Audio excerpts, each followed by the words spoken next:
আপনার আর আমার হোয়াটসঅ্যাপে এআই আসতে চলেছে, আর ওইদিকে অ্যামাজন তাদের নতুন একটা ইভেন্টে 15 বিলিয়ন মতো ডলার ঢালছে। সবচাইতে মজার ব্যাপার হলো মর্গান স্ট্যানলি বিটকয়েন বিক্রি করা শুরু করেছে, আর এদিকে তেলের দামও কমতে চলেছে। আপনার কাছে সবগুলো আলাদা আলাদা হলেও সবগুলোই একটা কানেকশন আছে। তাই নিয়ে আজকের পুরো ভিডিওতে আলোচনা চলবে।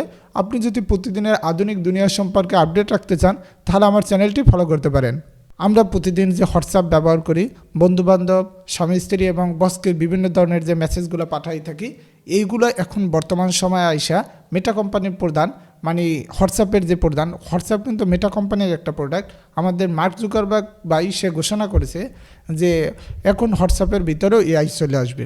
মানে আপনার স্ত্রী আপনাকে একটা মেসেজ পাঠাইলো যে বাচ্চার খুব জ্বর, ওই এআইগুলো অটোমেটিক একটা ডাক্তার খুঁজে দেবে, আপনার নিয়ারলি কাছাকাছি একটা ডাক্তার খুঁজে দেবে, এবং আপনি এই মেসেজটা কাকে সেন্ড করে দেন, অটোমেটিক সে সেন্ড করে দেবে।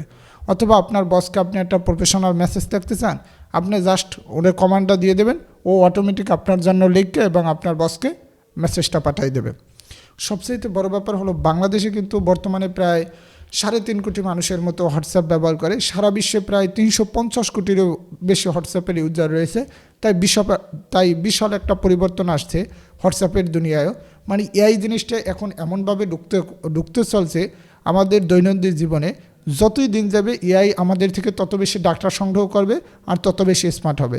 তাই আমাদের এই দুনিয়া সম্পর্কে অবশ্যই দ্রুত আপডেট এবং তথ্য রাখা উচিত, নিজেকে ডেভেলপমেন্ট করা উচিত। যারা আমরা এরপরে যে এআই, মানে অ্যামাজন কোম্পানি যে নতুন একটা ইনভেস্টমেন্ট করতে যাচ্ছে এআইয়ের পিছনে, সেটা নিয়ে কথা বলি। 15 বিলিয়ন, আপনাকে যদি আমি এক্স্যাক্টলি বলি আসলে সংখ্যাটা 15 বিলিয়নে কতগুলো সংখ্যা থাকে আমার মনে হয় না আপনি বলতে পারবেন।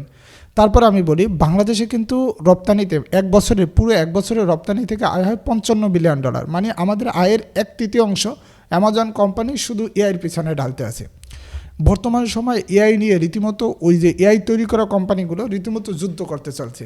যেখানে আমাদের যে পূর্বের যে সেটা আমরা যে গুগলে সার্চ করতাম বিভিন্ন, এই গুগল রয়েছে একদিকে, আর একদিকে ওপেন এআই আর মাইক্রোসফট, এরা দুইজনে মিললে একদিকে রয়েছে।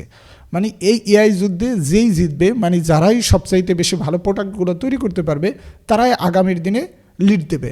আর আগামীর দিনে যারা লিড দেবে তারা তো বিলিয়ন ডলারের কোম্পানিগুলো হবে, যদি এই কোম্পানিগুলো অলরেডি প্রতিষ্ঠিত।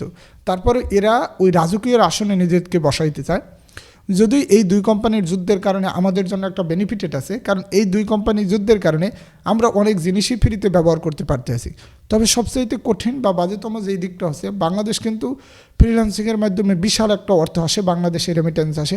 আমার মনে হয় অন্য অন্য সেক্টরের থেকে এটা বিশাল একটা আয় বাংলাদেশের ক্ষেত্রে। কিন্তু যতই দিন যাবে এআই যেইভাবে ডেভেলপমেন্ট করতে আসে, তবে এই দুনিয়ায় কতজন মানুষ টিকে থাকতে পারে, আমার মনে হয় এন্ট্রি লেভেলের যারা আছে তারা এই এআইয়ের কারণে মানে তাদের ফ্রিল্যান্সিং জীবনটা টিকে থাকাটা খুব কষ্টসাধ্য ব্যাপার হবে। তাই আমাদের সময়ের সাথে সাথে প্রতিদিনের নিউজগুলো জানতে হবে এবং নিজেকে আপগ্রেড রাখতে হবে।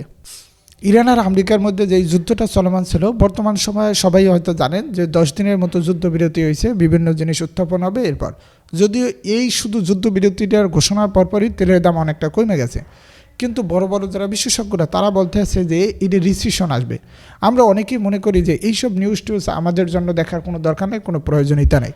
দেখেন ইউরোপ কোথায়, আমার কথা হচ্ছে ইরান কোথায় আর আমেরিকা কোথায়, তারা ব্যক্তিগতভাবে যুদ্ধ করছে। আমার আর আপনার মোটরসাইকেলে তেল নাই, আপনার আর আমার গ্যাসের দাম মোটামুটি এখন 2500-2600 টাকার ভিতরে চলে গেছে। তাই সব বিষয়গুলো আমাদের খুঁটিয়ে, মানে এইসব বিষয় সম্পর্কে আমাদের জ্ঞান রাখা খুবই জরুরি। যারা রিসেশন কথাটার অর্থ বোঝেন নাই, রিসেশন শব্দের অর্থই হচ্ছে অর্থ সংকুচিত হওয়া। ইউরোপ আমেরিকার মতো বাজারগুলোতে যখন তেলের দাম খুব সস্তা হয়ে উঠবে, তখন বিভিন্ন জিনিসের মধ্যে দাম কমতে শুরু করবে, পড়তে শুরু করবে, মানুষের হাত থেকে অর্থকরী কম হবে। মানুষ যখন অর্থকরী কম হবে তখন বিভিন্ন জায়গা থেকে প্রোডাক্টও কম কিনবে তারা। আর আমাদের গার্মেন্ট ইন্ডাস্ট্রিগুলো বিশেষ করে কিন্তু আমেরিকার বাজারগুলোতে বেশিরভাগ প্রোডাক্টই হয়তো আমাদের বাংলাদেশ থেকে তারা নিয়ে চলে। তাই সেখানে যখন রিসেশন হবে, অর্থনীতি সংকুচিত হবে, তখন কিন্তু সেটা সরাসরি আমাদের গার্মেন্ট ইন্ডাস্ট্রিতে একটা এফেক্ট পড়বে। আশা করি এইসব জিনিস হবে না। যদিও যুদ্ধবিরতিটার কারণে অর্থনীতির অবস্থা খুবই বাজে, হুট করে কোনো একটা জিনিসের দাম খুব বাইরে যেতেছে, খুব কম বাজে আছে। দেখেন বর্তমানে এই যুদ্ধের কারণে আপনারা আমার গাড়িতে তেল থাকবে না, এই জিনিস কিন্তু আমরা কোনো দিনই কল্পনা করিনি। অথবা এই যুদ্ধের কারণে আমাদের এলপিজি যে গ্যাসটা আছে, এই গ্যাসের দাম 2100-2200 থেকে 2500 টাকা পর্যন্ত চলে গেছে। কল্পনা করা যায় কোন দেশের যুদ্ধ হচ্ছে আর কোন দেশের অর্থনীতির কী অবস্থা হচ্ছে। তাই আন্তর্জাতিক নিউজগুলো আমাদের অবশ্যই জানা উচিত। সে বিষয়ে আপনার ভালো লাগলে আপনার চ্যানেলটা ফলো করে রাখতে পারবেন। আমি সবসময় এইসব নিউজ সম্পর্কিত কথাবার্তা নিয়ে আলোচনা করব। মর্গান স্ট্যানলি বিটকয়েন বিক্রি করতে আছে। আপনাকে শুরুতে একটা কথা বলে রাখি, বিটকয়েন কিন্তু বাংলাদেশে সম্পূর্ণ নিষিদ্ধ বা ইলিগাল। তারপর জানার সুবিধার্থে আপনার জ্ঞান থাকা ভালো।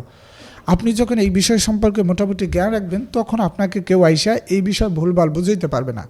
মর্গান স্ট্যানলি নামের একটা ব্যাংক আছে, এটা আমেরিকার অন্যতম বড় বড় ব্যাংকগুলোর মধ্যে একটা। ব্যাংকের পরিধিটা আপনাকে যদি আমি এক কথায় বোঝাতে যাই, এটা প্রায় 42টা দেশে তাদের কার্যক্রম আছে। আর মোটামুটি প্রায় 80,000-এর মতো কর্মী তাদের ব্যাংকে কাজ করে। কত বড় ব্যাংক বুঝেন। বিভিন্ন সময় এই ব্যাংকটা বলতেছিল যে আসলে এই বিটকয়েন কোনো জিনিস না, এটা একটা ক্রিপ্টোকারেন্সি অথবা জুয়াদের একটা জিনিস, আসলে এটা ভবিষ্যতে বাস্তব দুনিয়ায় এর কোনো নেই। কিন্তু বর্তমান সময়ে দেখা গেছে মর্গান স্ট্যানলি, মানে ওই যে ব্যাংকটা বলছি, তাদের গ্রাহকের বিভিন্ন বিটকয়েন তারা ওই সময় গোপনে কিনে রাখছিল।